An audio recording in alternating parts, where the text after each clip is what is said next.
A man of impeccably sleek appearance, dressed in a sharp black suit, entered the bank.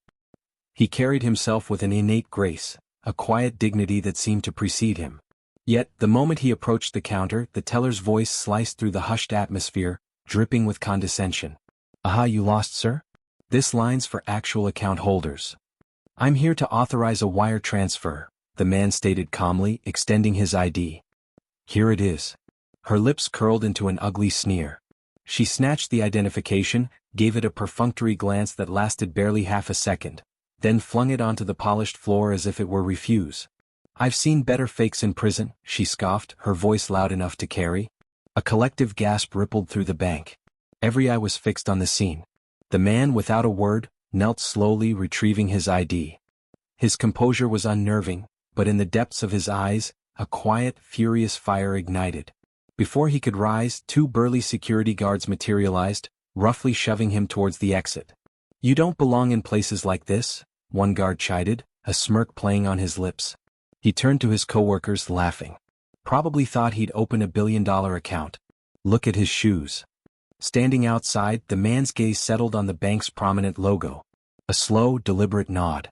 He pulled out his phone. The revelation was swift and stark. This was Victor Hayes, co-founder of a $2.3 billion fintech startup.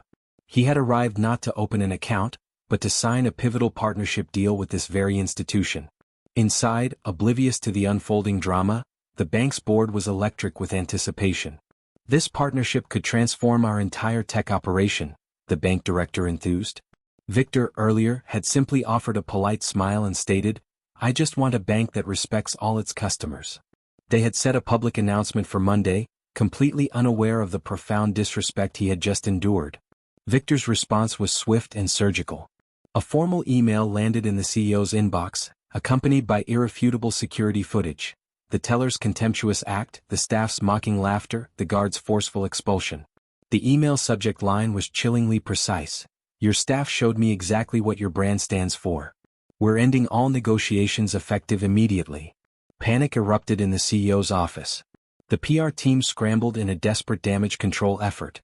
Investors began a rapid exodus, and the bank's stock plummeted. "Get that footage down. Apologize. Do something," the CEO shrieked. Calls were placed to Victor, but his assistant's message was unyielding. "He speaks through actions, not apologies." Social media exploded.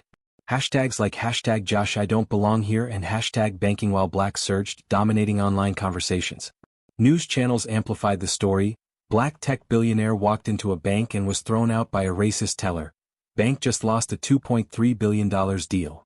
The teller was suspended, and the CEO was forced into a humiliating public apology. But Victor remained silent.